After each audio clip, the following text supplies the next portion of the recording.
Are you new to DC Comics? I know there's a lot of Omnis out there in the world. These are the 11 you need to start with. Deep within a bleak and dismal swamp, hidden beneath its murky waters, lies the headquarters of the most sinister villains of all time. The Legion of Doom. Here with the Brave and the Boys. Welcome to the channel. Let's dive in. Up first, we have to give the greatest DC character of all, Superman, some love. Now, here's the thing. If you're a new reader, you might think there's a ton of modern Superman Omnis that you can pick. There are actually, currently at the time of filming, only 4 modern Superman Omnis. And it was hard to figure out which one was the best one for new readers to start with. One of them, spoiler alert, the character dies. Another one pulls a lot from the Golden Age.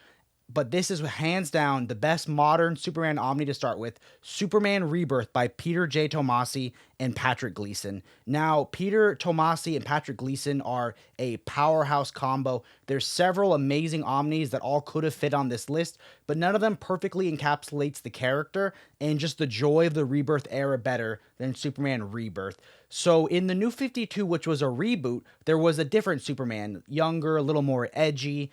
And this was the return of the classic pre-New 52 Superman. Now, do you need to know all that crazy continuity? No, they explain everything and make it super simple. But here you get to see Clark and a Superman that's more than just a hero. He's also a husband and a father. So you get to see his son Jonathan, you get to see his wife Lois, and yes, you get to see some Crypto.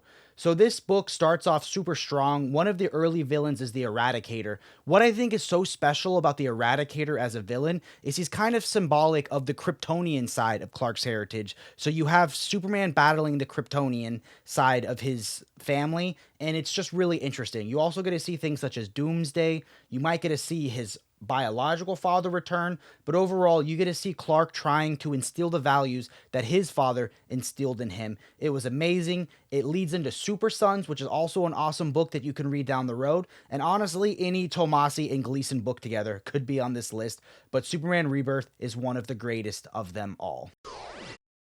Up next, the second equally most important character in DC, the character that gave them their company name, Batman. Now, there are a lot of places to start with Batman and a lot of amazing books. I even did a list of my top 10 best Batman books, and that's the most popular video we've ever done. So if you haven't seen it, you can watch that here, and that's an amazing place to start. So I went back and forth, and I wanted to do a Batman run that I think is the most new reader friendly. So fight me on this hot take. The best starting point for Batman, New 52. So the New 52 was a reboot, and this was done by Scott Snyder and powerhouse artist Greg Capullo. And oh my God, this was the Batman I grew up reading in high school. That's how young I am. And the Batman that I love this day. So it's going to be in 2 omnibuses, and there is 1 absolute. But we are getting 2 more this year that I'm super excited about. It is going to be Volume 1 by Scott Snyder and Volume 2. So Volume 1 is going to start with the famous Court of Owls storyline. What I love about this storyline is it starts with a really arrogant Batman who thinks he knows every nook and cranny of Gotham. He thinks nothing can surprise him. He thinks he's infallible. And he realizes along this mystery that maybe the rumors of this secret society known as the Court of Owls actually exist. And it really flips Batman's relationship with Gotham on its head, that maybe he's not the main predator in Gotham. After that, there's the second arc, which is Night of Owls. That's when the Court of Owls attack. Followed up by that, there's going to be the Death of the Family storyline, which is just the Joker turned up to 11. It's crazy. After that, the second half kind of falters a little bit. There are still some really cool storylines, such as Endgame, which is the Joker coming back for one final altercation with Batman, and they make him almost like a supernatural figure. It's crazy. And then they do a thing where there is a new character that steps up to the mantle of Batman. That being said, they do bring him back, and it's an awesome story by the end. It caps off with their final story on Batman together, Last Night on Earth, which has some of the most haunting art I've ever seen. If you want to follow this up, a good one is the Metal Omnibus or the Metal Compendium that's coming out this year, which is an amazing value. And that's a great way to go. And from there, the whole DC world is your oyster. But this is an amazing Batman book that you have to read. In our third spot, we have to round out the DC Trinity, so we got to give Wonder Woman some love. Now, here's the thing. I love DC Comics, but there's still some amazing Wonder Woman runs I haven't read yet because I haven't collected them. But this is my pick for the best Wonder Woman book that I have read. So all you comment, what about Greg Rucka's run? That omnibus doesn't come out till 2025, so maybe this will be on the next version of this video. But Wonder Woman by Gail Simone, I loved this book. This book was a treat and a treasure. It starts off with the Circle storyline, which completely flipped the origin of Wonder Woman on my head. I thought every Amazonian was thrilled that Wonder Woman was born or created, but this showed that there was a subsect of the fiercest Amazonian guards that weren't happy about Wonder Woman. There was this rule that no Amazonian woman could have a child because of jealousy, and Hippolyta, Wonder Woman's mother, didn't follow that rule. So you have this weird dark past that Wonder Woman slowly discovers and realizes that there was not always everybody happy on the island. Then there's awesome moments such as when Captain Nazi, I mean, you can't have a better villain name than that, attacks the Amazonian home. You get cool moments such as the rise of Genocide, a villain that's equally as strong as Wonder Woman and as vicious as she is kind. What I love about this book is there's amazing climactic battles with Olympian gods and parts that feel straight out of an adventure novel. And then there's parts where her and Giganta just sit down and talk about what life and love is like. There are cool things. I mean, you want gorillas, you want heroes, you want villains. This book has it all, and it made me fall in love with Gail Simone's writing. And yes, I did get this book signed, which was a treat. Let's move on to number 4. Coming up at number 4, we have the Scarlet Speedster, The Flash. Now, this is probably going to be where I get flamed in the comments the most. They're going to say, what about Mark Waid's run? What about Jeff Johns' run? What about New 52? I'm just kidding. No one's going to say, what about Francis Manifold? Here's the thing. There are a lot of amazing Flash Omnis, yet half of them we only have volume 1s. But the one that is the most nostalgic for me, the one that I was a Wednesday warrior for, buying weekly comics every issue, was The Flash by Joshua Williamson. This is when I first fell in love with The Flash. This is when I first fell in love with Williamson's writing, and now he's like a superstar head of DC. This run is amazing. So what I love about this run is if you like a famous character that was missing in continuity for a while, that character returns. So you get all the best parts of New 52 with all the best pre-crisis parts, and it's amazing. As a new reader, you're going to fall in love with the character. Barry is awesome. There's awesome moments, like I said, such as the return of that mysterious character. There's this crazy Speed Force storm that gives lots of people powers. So now you have an entire city of speedsters. There's the Black Hole Gang. There's amazing moments. And there is an incredible villain who probably has the coolest outfit ever, known as Godspeed. So this was an awesome book. Barry has a unique connection to the villain, and it's going to just rip your heart out as you read it. So they don't have volume 2 of this list. Actually, I feel like there could be volume 3. There also is amazing moments. There is a crossover between this and Rebirth Batman called The Button that was pretty good. Overall, I love this omnibus. I was thrilled, and I love that we're finally getting Rebirth stuff collected. So now is the part of the video where we do a giveaway, but this is actually a giveaway to make my wife happy. So like I said, I collected the single issues, I collected the trade paperbacks, I collected the deluxe editions, and now I have the Omni. So you know what? I don't think I need this story in oversized twice. So if you want to win the giveaway, go ahead and comment down below your favorite DC Omnibus, and you'll be entered to win. I will respond to it with who the giveaway winner is. And as long as you're in the US, I'll pay for the shipping. I recently shipped a set of the Promethea Deluxe Editions to another country, and oh my gosh, that was expensive. So if you're US based, you know what, continental based, I will pay for the shipping. Let's dive into number 5. Coming in at number 5, we have Aquaman. Now, I have always loved Aquaman because I was raised on Boomerang, and I will always love the cheesy Aquaman animated TV show. Fight me, that's the best animated show ever. But this Aquaman by Jeff Johns omnibus, which took place during the New 52, completely blew me away. The art is stunning. The writing is just sharp and keen and full of action, and it turns Aquaman from a joke to a king and a hero. So in the first issue, there's Aquaman stopping a criminal, and the police are joking that it's Aquaman. Like, he's literally just a joke, and that's how a lot of us felt about Aquaman. This run completely revitalized the character. It made him a badass. It showed his relationship with Mira in depth, and you get to see them both grow as these dual identity characters.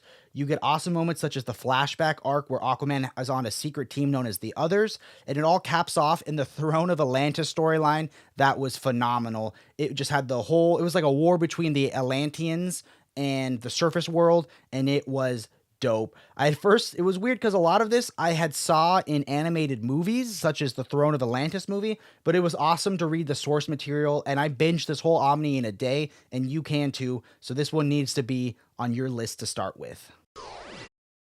Coming in at number 6, we have Secret Six, and I swear I actually didn't plan that. This book completely blew my mind. Now, here's the thing. I wish we had a better Suicide Squad omnibus right now. Now, if you're watching this a year from now when we have Ostrander's omnibus, which we've all been waiting for, I would probably recommend that over this. But you know what? This is currently the best Suicide Squad run that we have in omnibus format, and you got to give the villains some love. Now, it starts off with the Villains United, which debuted this team. So all you need to know is there's this crazy event going on where all of the DC villains have teamed up into one giant team. And these are the rejects, or the people who said no. So you have Catman. Now, who's Catman? He's basically a stand-in for Batman, who is just badass, and you fall in love with him. You have Floyd Lawton, who, if you've seen any of the Suicide Squad movies, you know who he is. You're going to have Scandal Savage, because, yeah, you can't even have Vandal Savage. Basically, anytime Gail Simone said, can I use this character? She was told no. Can I use this character? She was told no. So these are all the reject, has-been, D-list villains that you need to know about. It's Ragman Jr. So this isn't even the main Ragman. This Ragman has no powers. He's just addicted to getting surgeries to have Ragman-like powers like his siblings. So why do I love this run? I love this run because, oh my God, these morally ambiguous characters, you fall in love with them. They are always towing the line between villain and hero. You get epic moments, and you get to see what this team of 6 can do when they stand up against the combined might of every villain. This is perfect Gail Simone writing. It was dark, it was twisted, it was funny. There's a moment with Hatman where Hatman thinks he's finally made a friend and he's happy, and he's like, I cried, and then they pull the rug out from underneath you and pull a twist on you about Hatman that at that moment I was sold. So we are going to get a volume 2 of this run, and what I loved is when I met Gail Simone this year, this was the book me and her got to geek out about. So Gail Simone, if you ever watch this, it was awesome meeting you, and you were right. This was one of the best Omnis of the year. Now, if you want to think of the most synonymous team with DC, it's going to be the Justice League, no questions asked. And this, I think, is the best place to start, at least in the omnibus format. Now, I love the JLI, but that, I think, was kind of an acquired taste for me. And in my original video, I said JLA by Grant Morrison was one of the best places to start. But looking back, I can't believe I read that book so early. That book was like Why Superman Blue in one issue. Wait, that's not Wonder Woman? So yeah, those books I'm not recommending for new readers. I'm recommending the New 52. So I recommend wholeheartedly the New 52 run of Justice League. This was done again by powerhouse writer Jeff Johns, and art primarily by Jim Lee, who's probably one of the greatest living artists alive. So this is an awesome place to start. So the first book starts with Origin, which, as you can see here, I have an absolute edition. That is going to tell the formation of this Justice League. They all band together. It was an animated movie that was awesome, and it was an awesome story to read in comic back format. After that, there's some cool story arcs, such as one where there's a villain who has supernatural powers that can kind of affect dead spirits. There's cool things such as there's awesome Shazam backups. Yes, I read backups sometimes. I get a lot of hate that I don't read all the backups. There's Forever Evil, and it all culminates eventually in the end with the Rebirth special, which totally tees you up for the Justice League Rebirth Omni that we hopefully get someday. So this is an awesome book that shows all the members of the League that you love in their most heroic moments with the most heroic artwork. It's also going to have that Throne of Atlantis storyline that's in the Aquaman one, but here you're going to get a little more context to it. So it does double dip a little bit with Aquaman, but still it's okay, and I loved this run. Now, if you've stuck with the video this long, I think you're noticing we're getting weirder and weirder with each book. And while the books after this are a little more niche and unknown, this is going to be the height of the weirdness. And this is Doom Patrol by Grant Morrison. And oh my God, I loved this run. This was one of the early Omnis I bought because I read a list somewhere that recommended this omnibus above all others. And I don't think I had ever read Grant Morrison at the time. And I had no idea what I was getting into. The team to me seemed a little bit like the X-Men because they were weird rejects who had kind of weird powers that they couldn't really control, led by a brilliant scientist in a wheelchair. But this book is going to flip everything you know on its head. So there's amazing characters, like I said, like Niles Calder, who is a enigmatic genius. There's Robot Man, who, you guessed it, is a man put into a robot body.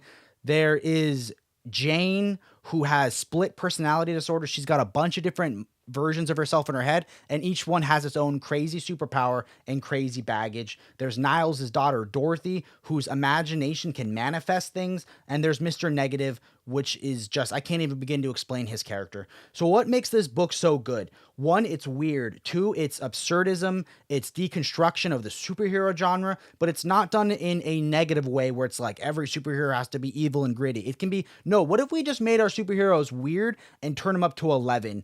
They face off against the Brotherhood of Dada, which again, their whole thing isn't just so much evil as it's let's make there be chaos and absurdism. They're led by Mr. Negative, and again, you're going to fall in love with this. This also kind of is based the TV show on, which is also amazing. You should watch that TV show. There's horribly scary villains like the Candlemaker, and you are going to fall in love with this weird team of rejects who eventually learn to love themselves by the end. They are in a start of disarray at the beginning, so the team has to get rebuilt, and you are going to absolutely fall in love with this giant weird Omni. And I also feel like it is just baptism through fire in the Grant Morrison world, where if you fall in love with this book and you like characters like Flex Metallo, you're going to love the rest of the Grant Morrison legion of characters and literary works. And this is a book I can't recommend enough. And I can 100% say this is good for new readers because I read it as a new reader. So you gotta dive in. I wanted to throw something Wildstorm on the list because that's a great way to start reading another subsect of the DC universe, but sadly I only own Planetary and Authority in Absolute, but that's okay. Even if I did have the Omnis for these two awesome ones, I still think one of the best ones for new readers and a book you're going to fall in love with is Sleeper. So Sleeper is done by a duo that became one of my favorite duos, not just in DC, but in all of comics, Ed Brubaker and Sean Phillips. So not only is this a great beginner for the DC world, this is just a great beginner to get into the Ed Brubaker, Sean Phillips literary works that are just amazing and to die for. So what is Sleeper? Sleeper is a neo-noir inspired cyberpunk-esque thriller espionage in the Wildstorm universe starring Holden Carver, aka the Conductor. Now his ability is he can take pain and give it to others, both, literally and kind of emotionally. And he goes undercover in a crazy criminal world led by this evil guy named Tao. So his contact, the only person who knows he's undercover is a man named John Lynch. And what happens in the very couple first issues? He gets into a coma. So now nobody knows that he's really undercover, and that's all I can tell you because anything else would be a spoiler. In fact, I probably already told you too much, but you are going to read this amazing book and fall in love with it. It's kind of split between two halves of the story, and oh my God, do they raise the stakes in the second half. There's amazing characters that you fall in love with, such as Miss Misery. What's her power? Well, her power is more like a condition. She is strong and powerful, the more bad, negative things she does, and anytime she does something sweet or nice, it physically hurts her to the point where she can get sick and die. So the fact that she's this crazy female fatale character that actually has to do bad things to survive is incredible. Tao was an enigmatic villain, and there's twists and turns. You never know what Holden is going to do next, and the book is self-contained, so you can read it, and that's all you need to know. But if you do read Authority or Planetary and you learn more about the Wildstorm universe, this book has even more beauty and more nuggets inside. And this book has just some of the coolest Sean Phillips art, the amazing top tier Ed Brubaker writing, and characters that you're going to fall in love with. And I really want to see a live action Sleeper show. So James Gunn, if you watch this, make it happen. Coming in at number 10 is a character I have loved ever since he was the weird standout star of Justice League Unlimited, Vic Sage, aka The Question. And we did, in fact, get a volume 2 this year, which was amazing. So the Question, aka Vic Sage, is another anti-hero kind of in that morally ambiguous gray area where is he a vigilante or is he a hero? And that's the question Vic has to ask himself every single day. His partners in this decaying city of Hub City, which is just like the grimiest city in the DC world. If you think Bloodhaven and Gotham are bad, Hub City is literally a joke city where they make jokes about how bad it is to live in Hub City every night on the talk shows. So you have Vic Sage, you have his confidant, Tot Aristotle Randor, and you have Myra, his kind of pseudo love interest married to the drunk mayor. But in the very first issue of the question goes up against Lady Shiva, and she, spoiler alert, kills him. Or she beats him up so badly it's like he's dead. So the Question, or aka the Old Question, dies, and he gets reborn under the tutelage of Richard Dragon, and he becomes more into Eastern philosophy, and he's more into quelling the rage and fury inside him and trying to be a hero. There's also moments where he collaborates with the Green Arrow, or he crosses paths with Batman. And there's even an amazing moment where he reads an issue of Watchmen, but I won't tell you anything more than that because Watchmen famously has a character named Rorschach that was based off of the Question. So this is an incredible book. Both of them are amazing. If you do want to follow up with this, there was that amazing Question Black Label series, which sadly, I can't believe I don't own a copy of that, but I remember reading that when it first came out and I loved it. And the Question is just a conspiracy theory nut on the fringe of trying to uncover the truth and what it means to be walking that line between anti-hero and hero. So I think you're going to love it. I loved it, and I think you should check it out. Let's move into my number 11 pick. Coming in at number 11, we have one of, if not the greatest DC omnibus of all time, Gotham Central. So this was written between Greg Rucka, who wrote the day scenes, which focused on Renee Montoya and Crispus Allen, and the night scenes written by Ed Brubaker focused on the characters of Marcus Driver and Josie Mack. And the art is done phenomenally by Michael Lark. And what is this about? Well, if you can't guess, it's about Gotham Central PD. So imagine the police officers and the detectives who work the day and night shift inside Gotham City. Batman, I know I said only doing one book for each character. Batman is in it, but he's not so much a character as he's a force of nature.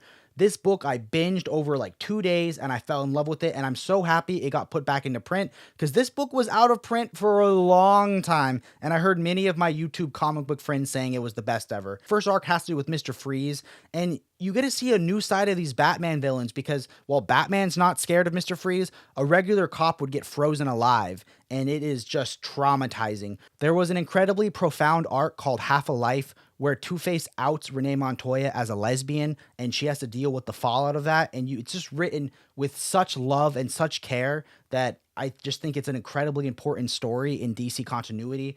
There was an awesome arc where all these kids keep getting murdered, and they're in Robin costumes, and you don't know if it's the real Robin or if it's Batman or who it is, but it is just an incredibly gritty police procedural set amongst the backdrop of the insanity of Gotham. So what would the Joker be like if you were just a regular cop? What would Firefly be like if you were just a regular cop? It's an incredible storyline. It's going to give you new respect and fear for the Gotham villains, and you get to see the people that operate in the day shift and the night shift, not in a superhero costume, that keep Gotham City running smoothly. I will say the ending is a little abrupt, but that leads into a famous DC event that we'll mention another time. So this was an awesome list. Let's jump into my final thoughts. And that's going to bring this video to a close. If you are a new DC fan and you made it all the way to the end, thank you. Welcome to the Brave and the Boys channel. We love hanging out with new readers and helping you find new things to read. So down below, there's a link to our Discord. You can make lots of online comic book friends. We're a great community. And we just want to say thank you for supporting our channel, whether you're new or old. We love it, and we couldn't do any of this without you. So thank you so much. We also want to give a shout out to our sponsor, Organic Price Books. They help make all of this possible. So if you are looking for an awesome place to buy comics, Organic Price Books is one of the best places to go. There, if you're buying 1 to 3 books, you can save $2 with our discount code Braveboys, and that actually allows us to earn a small commission, which helps keep the light on. And if you're buying 4 or more books, you can save 5% with the code BraveBoysSIT. Again, we'll earn a small commission, but that helps us make all these videos to help you find the best books to read. So thank you all so much for watching. Keep reading and stay brave.